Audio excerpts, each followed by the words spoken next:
Welcome to the Lee Schools TV podcast. I'm Adam Wright.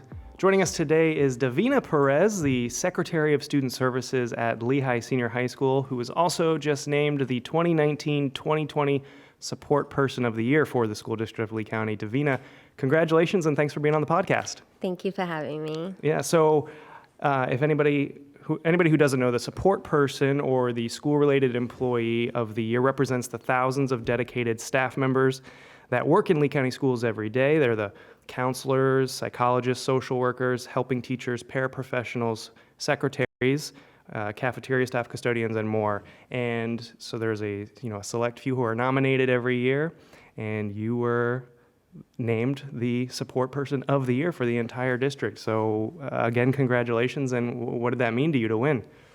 It meant a lot. I didn't think I was going to. I didn't know how big of a process it was. I didn't know it was actually a big deal, but you get a little plaque and they call it a day. But my principal ensured that that I had the best feeling in the world when she told me I was even nominated top 5 and I had to do the interview. It was just so much fun. It was much fun to receive that honor knowing that.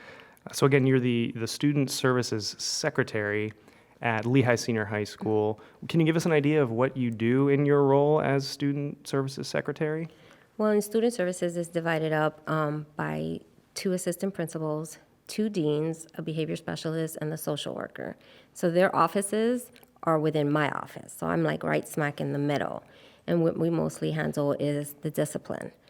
So when a student comes in, whether they're having a bad day or if a teacher just needed for them to come out and step out of the classroom, they come and they see us downstairs. So what I read was, you're the first person that a lot of students come in contact with when they go to student services. And like you said, it's a lot of times for disciplinary reasons. So some students might be upset or angry or, facing discipline. And so that's got to be somewhat challenging, right, to have to deal with students who may not be having the best day. It is. Yeah. You get used to the faces after you see them so many times, but it's not all about so much discipline. Sure. And it's some kids who just want to come and say good morning, Yeah. who want me to be that first good morning that they get of the day. I have students who stop in every morning. And, the principals will come in and say, hey, why are you guys here? Oh, just stop by and say hi to Miss Davina, because they want that feeling. And I just ask them, did they sleep good? Did they have breakfast? We have breakfast carts out in the courtyard, so I want to make sure that they all get, something to eat before they head to class. So I'm just going to read a few of the quotes from some of the principals, assistant principals at Lehigh Senior about you and what you mean to the team there. So this is from Lehigh Senior Assistant Principal Liam Farrell. Farrell, yes. Farrell. Davina always chooses the right way to interact with each student, whether the situation calls for being stern, kind, or sensitive. Davina has the emotional intelligence to connect and support each individual human being with whom she interacts. And this is from Assistant Principal Veronica Young.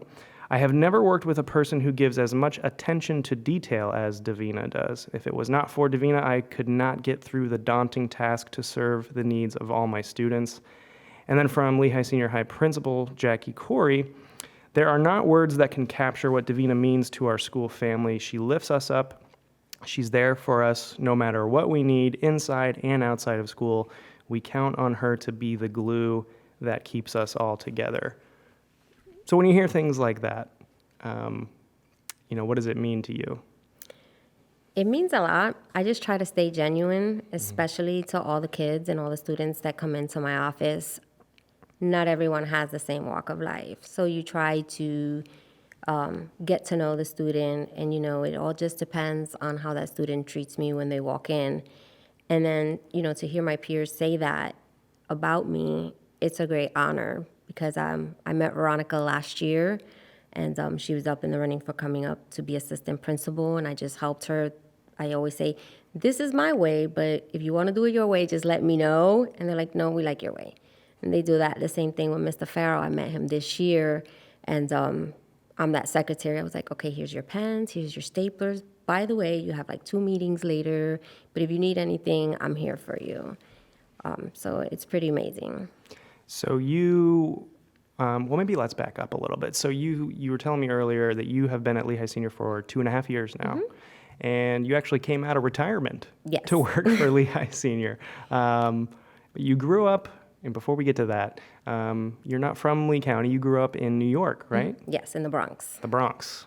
And so what was that like? It's nothing like the days of today. Yeah. It's very different. You didn't need a car to get anywhere. It was all public transportation to get everything. I used to have to walk maybe about 2.5 miles to school every day, and it was up a hill. Oh. So you had to go down, could never wear high heels because you were going to tumble. But it was very interesting, and I tried to incorporate what I went through in New York with the kids that go to school today, like my experiences, the things that, were a no-no in school back in the day, and how kids today, it's all about their cell phones. And we're like, well, we didn't have cell phones, we had pagers. And a lot of kids were like, what's a pager? So I had to Google it for them and show them. So I take a lot of my upbringing and everything that I went through as a kid, and I try to share that with them. I keep it 100% honest because teenagers today need that. They don't want anybody to sugarcoat anything for them. And if you're honest with them the first time, they know you're always going to be honest with them. So, so you said they want honesty and they don't want things to be sugar coated. I feel like that might be contradictory to what some people out there might think of when they think of young people today, that they want everything, or they might think that students today have it easy and that they like to have it easy, but you don't really see it that's not your experience. Well, in certain things they do get it real easy, but in certain things they don't. At Lehigh Senior, as our principal would say, we have minutes to win it. So we have to get to places on time. We have to be on time. And that's what I try to tell the students over at the school is that if you're supposed to be in class at 7:05, at your desk, your books are ready, But miss, I said, no. If you show up to work at 8:05, does your boss have the right to dock you? But that's different. No, it's not different in any way. You got to show up to grow up. Yeah. And that's just how I tell them. So you grew up in the Bronx, and then you came to Florida when? When I turned 18 and I finished high school, I told my mom, I said, I'm out of here. She asked me, where are you going? I said, I'm moving to Florida. She says, but you don't know anybody there. I said, it's okay. It's going to be a life experience. I'm going to get to where I need to get, and I'm going to come back for you. And she just looked at me. She was like, okay, if you say so. Growing up in the city, especially in the Bronx and in the neighborhood I lived with my mom and my brothers, it was drug infested, lots of projects. And you go around and you're like, as a parent, if you could have gotten your kids out, would you? So I knew I always wanted to be a mom. I always watched the Brady Bunch, and that's how I wanted my family to be. So I knew I needed to get out and not stay in that environment that we were all put into. There's certain things you can choose to get out of, and certain things you can't get out of. So I chose to get out. So you're 18 years old, and you moved to South Florida, over on the East Coast? Yes. Miami area? Fort Lauderdale. Fort Lauderdale? Did you know anybody there? So you're 18 years old, and you just packed up all your things and came down? I packed one suitcase. I had $32 in my pocket because I bought my plane ticket. I called one of my mom's cousins, and I said, hey, can I come stay with you until I get up on my feet? She said, sure, why not? So I slept on her couch, and then she goes, yeah, this is not working out. Like, my son, he's a boy, you're a girl, it just doesn't look right. I was like, well, can I still hang out for a little while? And she's like, well, let's see what happens. But then I started working at Target within a week of getting to Florida. I worked for U-Haul for a little bit, so I kept myself busy. And I survived on a lot of Cuban coffee and bread. So you got a job at Target. And I mentioned earlier that you came out of retirement to work for the school district. So you worked for Target, you were telling me, for 21 years. So from 18, 21 years later. So that was a great experience for you. And then you were able to retire from Target? Yes. So since I started in 1996, you were able, as you went up in the ranks, they used to be called levels, and now they're just leaders. You were able to get a pension plan. They're 100% invested in your 401k, so they match you to the dollar. And I was like, okay. I started pushing shopping carts. Yeah. And then 6 months later, they were like, we see your thrive. You're always willing to be everywhere. You're willing to take shifts. Would you want to try cashiering? Okay, let's do that. Then they threw me up to customer service. 6 months later, I was promoted to team leader as a cashier. And then I kept going. I had my daughters in that process, and I called them, they were my Target babies, because my youngest daughter was almost born at Target. They had to rush me out of there because I was so driven. I wanted to just stay there as long as I could, but she didn't want to stay there. And then I worked there when I moved here. So I helped rebuild about 4 or 5 Targets when they went from just a regular general merchandise into a grocery store. Tore the original one down that I started at and helped rebuild it. And then I just started moving around because they wanted me to help other stores rebuild and remodel. Is that what brought you to the west coast of Florida? No, my oldest daughter was supposed to go to Florida State. So I moved here to establish residency to give her enough time to graduate high school. Gotcha. While she stayed with my mom in North Carolina. So you started pushing shopping carts when you first started at Target, and then 21 years later, what position were you in when you finally left? I was the senior team lead of logistics, which is basically I was the unloader of the freight. Went in at about 3 a.m., came out at 12:30, and then was a mom for the rest of the day. So started at 18, pushing shopping carts, and 21 years later, you are 39. 40. Sorry to bring up your age, Nope, but I'm it's just okay. trying to, talk about, what I've heard from you from people who work at Lehigh Senior is that they, one thing that I read about you is that they describe you as having a work ethic of an 11 out of 10. So that started at a young age, that work ethic. Where did that come from? I think it came from my mom. It was a single-parent household, not by choice.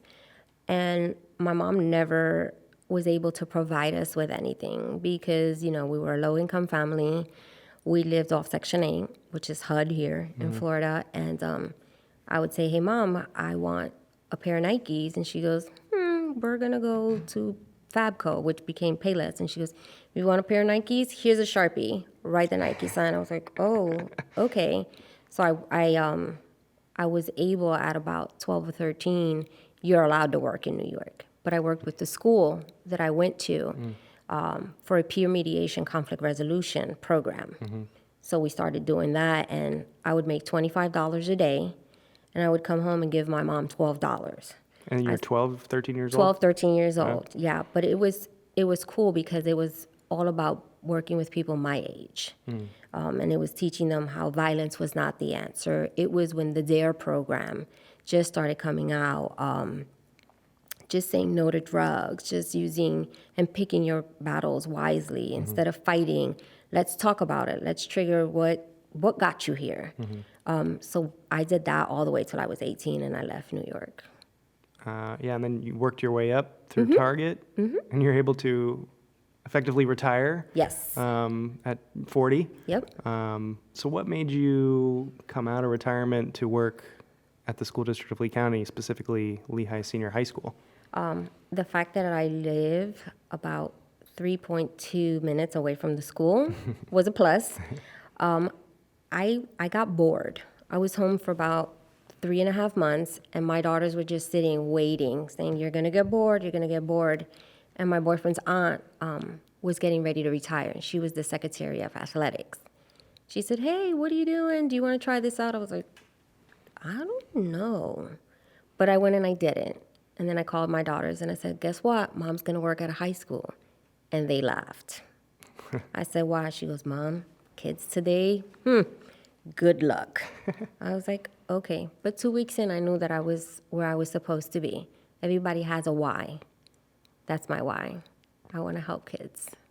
So yeah, I was going to ask, what was it about the job that you knew 2 weeks in that's what you wanted to do?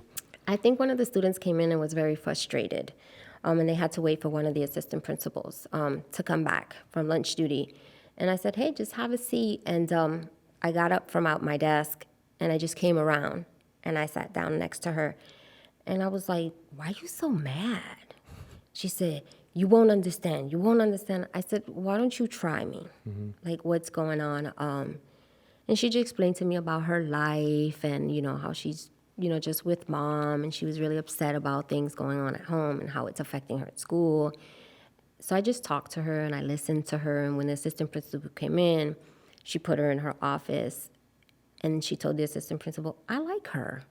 I like her. And actually, that same student is now a junior, has really not gotten in trouble again, and plays softball for the team that I help coach. Yeah, I want to talk about that in a little bit. You're also you do a lot outside of your day-to-day responsibilities. I read you, so you volunteer and you run some fundraisers as well as being a coach of the girls cross country and softball teams.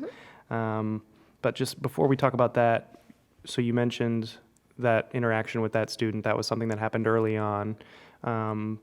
And I asked you a little bit at the beginning of the podcast what you do in your role, but can you give me a little bit more of a sense of kind of what what a typical day is like for you? You go in the morning, and then these are all the things that you kind of can expect to happen throughout the day. I also heard that you're doing double duty right now.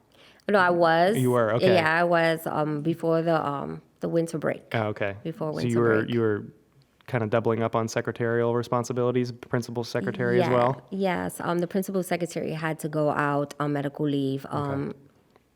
But she was behind the lines at all times. Like, if I needed her, I would call her, I would text her, or she would text me, be like, are you okay? Are you doing everything good? Are you okay? And I'm like, yes, I got this. Like, I would call her for like the little things that I would forget. So she was my sidekick behind the scenes. But they had the faith in you to perform both jobs? Surprisingly, yes. I was surprised.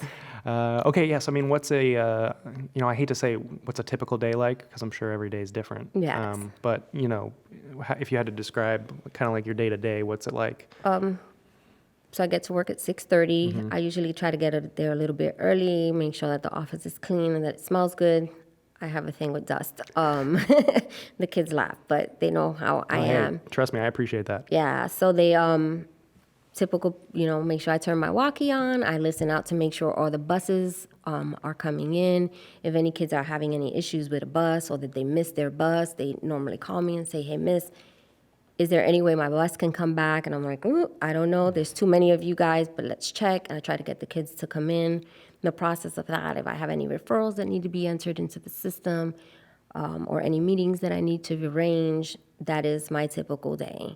And it's mostly, paperwork, making sure my kiddos are okay, checking on some kids. And now that we have a behavior specialist over at our school, I can help her if they need me to call down kids that they need to have conversations with, just to check on them, just to ask them how they're doing. Again, because I am the one that opens the door, I'm the one who calls them down and lets them know, hey, come see Miss Davina. So that way I'm not going down to student services. I'm going to get in trouble. It's not always about getting in trouble. It's about just finding out how they're doing. But that's mostly how my day is. Is that something that is expected of you to have, like you said, you went up to the girl and said, why are you so mad? Is that something that's expected of you to have those conversations, or is that you took it upon yourself to? I took it upon myself. Do you do that a lot? Yes. Yeah? Yes. So you just have that drive to want to help? Yeah. Yes. I didn't have anybody growing up. No one in schools ever did that for me. And, I stay educated with social media, especially because that's what this generation is about. So no, I didn't have anybody growing up.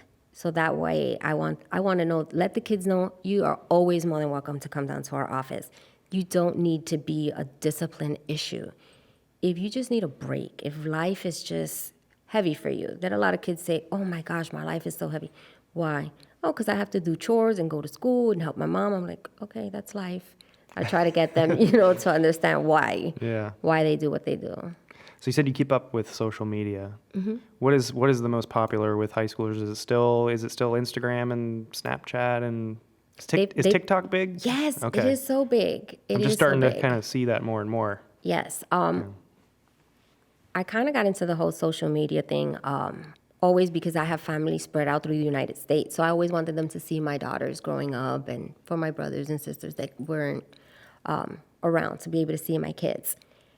But then it became like, if you wanted to know something, go on Facebook. You can find out. You can find out what's going on through Facebook. Somebody had a baby, go to Facebook. You'll find that. And that's one of the things I noticed, that this generation loves to be on social media.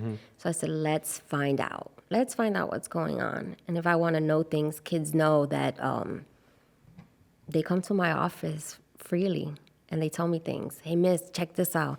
Hey, miss, check what's going on. Miss, did you see so-and-so going to prom? Check out his shoes or check out her dress. So I really don't know a whole lot about it, but I let them think I do. So they come to my office and they just feed me anything I need to know. So a lot of the students, look to you kind of as a friend. Yeah. Yes. How important is that, in your role, and does it translate? Is it helpful to the assistant principals and the principal that you're kind of there? I don't know if buffer is the right word, but when the students come, they maybe have a little interaction with you before they go and see them. Do they feel like it helps? It helps them a lot, and they've said it, because sometimes if a kid comes in upset and crying, you don't want to go and jump and ask that kid 101 questions.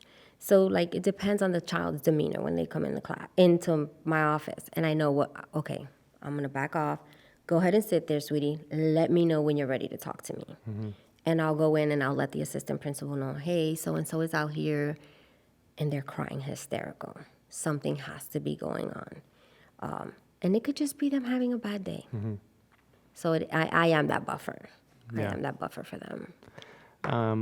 Is that your favorite part of the job, or what would you say is your favorite part of what you do at Lehigh Senior? Seeing my kids be successful. When I say my kids, it's all 2,600 of them plus the ones I gave birth to. Seeing them be successful. I have kids who come down, miss, I did great on my SAT. Or, hey, I brought my grad bash ticket. Or, I passed my test. I have students on the baseball team who he comes in 2 or 3 times a week and say, I'm almost finished reading that book. And it's just helping him get ready to take his SATs. No one asked me to do that, but he knew I was his sister's coach and how I made them do their homework, and I make sure that I check their grades and that they're doing great. So he asked me to help. So that was my honor and my privilege to help him do that as well. Awesome. And so like I mentioned earlier, you also volunteer and help run fundraisers. Is that right? What are some things you volunteer with, or what are some fundraisers that you've helped with? I've always volunteered with my kids over at the, here it's the Harry Chapman Food Bank. We've gone to the fairs and just take the cans and allow people admissions. That's great. And whatnot. And then with the fundraisers, I just want to teach kids that, no, not everything's going to be handed to you. Let's fundraise. Let's explain to people why we're doing what we're doing. You can't just go to your mom and say, hey, Mom, I need $20. What do you need $20 for? But you can go to Mom and say, hey, Mom, do you have somebody I could sell this bag of popcorn to? And that's one of the things that I did for the softball girls. The girls wanted new uniforms. I said, well, okay, let's fundraise. And we did just that. We were able to fundraise, and we geared them up from head to toe. Cool. So it was pretty amazing to be able to do that for them. Nice. Cross country and softball coach. Is that something you volunteered to do when you started there? Or did you used to run cross country or play softball? Or Never. Did they ask you to? Did they need help with coaching, and you said I'll do it, or how'd that come about? Last year, the assistant principal who used to work over at Lehigh said, you'd be great at cross country. I said, I've never ran a day in my life. How am I going to happen? So she goes, oh, okay, so next week we'll go running. And I'm like, where are we going to go running to? And she said, let's go to Gasparilla, which is a huge event over in Tampa. And I was like, yeah, this girl, no, don't think so. I did like 5Ks in North Carolina to fundraise for the American Heart Association and the Color Vibe up in North Carolina as well. But I never ran for fun. And these guys run for fun. Yeah. And it's pretty exciting. We started out with 2 young ladies, and I was like, okay, we got to build. We got to build. So if a girl would come into my office, I'd be like, you like to run? No. You want to run? Run from what? Just run? Run from what? And by the time we finished, we had total about 9 or 10 girls running, So when you started the girls cross country team at Lehigh, only had two athletes? Two athletes that they had run from prior years, and I just took the time. They were Cambridge students. It's their senior year. They still wanted to do it to stay up with the activities, but being a Cambridge student it's hard. They have a lot of work, and they also worked. So they were like, what time can we meet? And I said, well, what time is going to work best for you, where you guys are working, it's not interfering with your work? They said, well, how about 5 in the morning? I said, that works for me. So we got up every day at 5 in the morning. A lot of other girls heard us that we were running at 5 in the morning and said, can we run with you? I said, okay, we'll run and help condition girls for soccer and for any other sport that they wanted to do. So it was pretty fun. We ended up with 4 girls who competed in all the races, and it was just giving them that sense of self-worth. I always told them, stop looking at your watch. I'm a different type of coach because I'm a mom too, so I'll be that one who's yelling at you at the sidelines. But I always told my girls, I don't care what time you finish, as long as you finish what you started. And that gave them all the push to keep doing better, doing better. And I always told them that they were doing it for them, not for anyone else, but for them. Cool. And you were telling me earlier, but before we started the podcast, that you have a kind of a different role than the head coach of the girls softball team. Kind of He's different. Yeah, he teaches them the technique. In the softball, he's teaching me as well. Yeah. So you said you didn't play softball. No, didn't play. I can hit a ball. We played stick ball in the Bronx. But no, he teaches them technique, and I just teach them character. Like, in order for you to be part of a team, you have to be an individual. And how are you handling yourself as an individual? Okay, then we're going to take that and we're going to incorporate it into the team. And once we're a team, we are a family. We respect each other. We talk to each other. And remember, you have to be a scholar before you become an athlete. So homework always comes first for my girls. So you hear that phrase, there is no I in team, but you say it starts with the I? Absolutely. Absolutely. I'm a strong believer. You have to have a positive attitude. You have to have the will, and you have to have the want. You have to individualize yourself and have yourself self-worth before you can help another team. Yeah, and I played team sports growing up. I played baseball and basketball for a few years, and if one of your teammates, just one teammate can bring down the morale of the entire team if everybody's not on the same page. So Absolutely. Yeah, it's important. Absolutely. So the morning that you were presented with, the morning you found out that you were the support person of the year, the principal and superintendent, Greg Adkins, and some board members and a large group of people come into the office and surprise you, right? You didn't know that was coming. No. And I knew you got emotional. Like I did. you could just see it in the video. We'll play it for the people watching on Facebook and YouTube, the video. So what was that morning like? So you didn't know that was coming, and then people are giving you gift baskets and telling you, congratulations, you won. It was a crazy morning. I just went in to start my day. It's Friday. It's Jean Day, sporting my softball shirt. And I was like, you know what? It's Friday. Let's clean up a little bit. So I rolled up my sleeves, and I'm like, okay, I'm cleaning. And then all of a sudden now I remember hearing the security guard clear his throat. I looked up, and I saw Dr. Atkins walking in, and I was like, what is going on? But when I looked, I saw my boyfriend in the corner, and that's when I knew that I had won. And He's the one in the black shirt. He's the one in the hug. black shirt, Yeah. yes. That's when I knew that I had won. And then when I saw my softball girls there, that's what made me emotional. Okay, so that's who all those That's who all those yeah. girls were. Before I came for the last interview here at the district office, I had told them the night before, I said, hey, girls, wish me luck. Tomorrow's my last interview. And one of my star players, Brittany, looked at me and said, Miss D. And I said, what, honey? And she says, you remember what you tell them tomorrow. And I said, what am I supposed to tell them? You let them know that you move with purpose and that you are our purpose. And I said, no, girls, you guys are my purpose. Because I always tell them to move with purpose. You got somewhere to be, move there with purpose. Do everything with purpose. And I did it for them. Everything I do for all the students. So it was great to see them all there with me. Yeah, one thing that stuck out to me in the video is you were talking and you said people kept asking you, "Did you win? Did you win?" And you were telling them, and this is before you found out. You told them, I had already won." What do you mean by that? Getting to the top two, I think it's really, really big.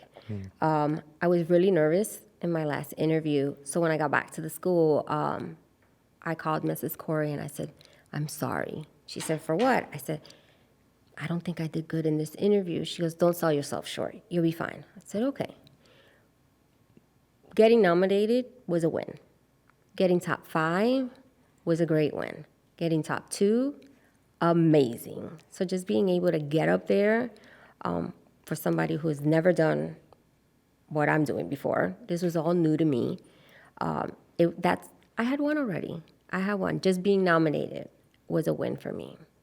Being recognized for what I do every day, what I love to do every day. So that's an amazing feeling. Cool. You ready to move on to the final 5 questions? Sure. All right. Davina Perez, what is your favorite book? All of Nicholas Sparks' Yeah. collections. I'm a hopeless romantic. He's The Notebook, The right? Notebook, Okay. Every Breath, A Walk to Remember. Yeah, all those. How does so I've seen The Notebook. I haven't seen any of the other ones, but You're missing out. You're yeah. missing out. How does the movie compare to the book?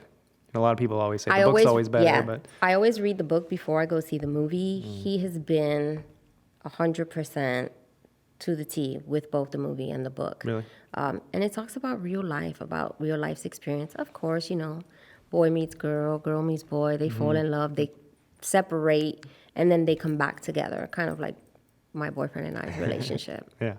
All right. So what's your favorite movie or TV show? I really don't have one. I like to watch a lot of reality TV, Okay. The news, of course, just to get up to date to what's going on. Both my daughters are different little individuals, where one wants to watch The Bachelor, the other one wants, to watch 90 Day Fiance. So I watch everything. Oh yeah. So Nothing favorite. I meant to ask you about your daughters earlier. So you've got 2 daughters. 2 daughters. And how old are they? 22, and the youngest will be 21 in October. Oh, so close in age. And so you were telling me one is about to become a police officer? Yes, she's in the police academy. She Yeah. just graduated. She graduated with her bachelor's degree in criminal justice in 3 years. Awesome. She's doing that. And then my youngest one is in FIU to become a teacher That's great. as well. Okay. What is your favorite song or who's your favorite musical artist? I listen to just about anything. But for whatever reason, Pitbull, Yeah. he's my fave. I don't know why. Mr. but he's my 305. Yes, Yeah. Mr. 305. I like a lot of his songs. I was surprised I thought he was going to make a surprise appearance at the halftime show at the Super Bowl. I thought so too. Yeah. Surprised he I think did. a lot of people were surprised that he didn't show up. Okay, what was your favorite subject in school growing up? English. Yeah. Yes, that's why I think I got my my passion for reading. I love to read, so I pick up a book and I try to finish it as fast as possible so I can go up to the next. Cool. Have you read every Nicholas Sparks book? Yes. Yeah. No, he's written a lot, hasn't he? My boyfriend, as a gift last year, actually took me to meet him and do a book Whoa. signing Oh, cool. with him. It was the first one he had done in almost 12 or 13 years in Florida. So we drove all the way up to Vero Beach. Well, that's a cool to do gift. that. Yeah. Oh, yeah. So did you get to talk to him at all or just a quick signing? It's just the books were already signed. You Ah. got up, you took a picture, and you kept it moving. But it was pretty cool. My daughter said I had a really big smile when I took it next to him. So Nice. Okay. If you could have dinner with anyone, living or dead, who would it be and why? I think it would be with my dad. My dad passed away when I was 14. Just to sit and chat with him and ask him, did I do you proud? I was daddy's little girl. Did I do him proud just to see my girls, to see everything that, that they've gone through, losing their dad at the same age I lost my dad. And they were just the best kids in the world. My kids never gave me a headache. And I know he would be super proud of them. And I miss him. Well, Davina, I love your outlook on life. I love your attitude about everything, I think. I just met you today, but it's been a real pleasure getting to know you a little bit and talking to you and learning about what you do at Lehigh Senior. Again, Secretary of Student Services, and 2019-2020 Support Person of the Year for the School District of Lee County. We're lucky to have you. Thank Congratulations, and thanks for being on the podcast. Thank you for having me. All right, and thank you for watching and listening. We'll see you next time.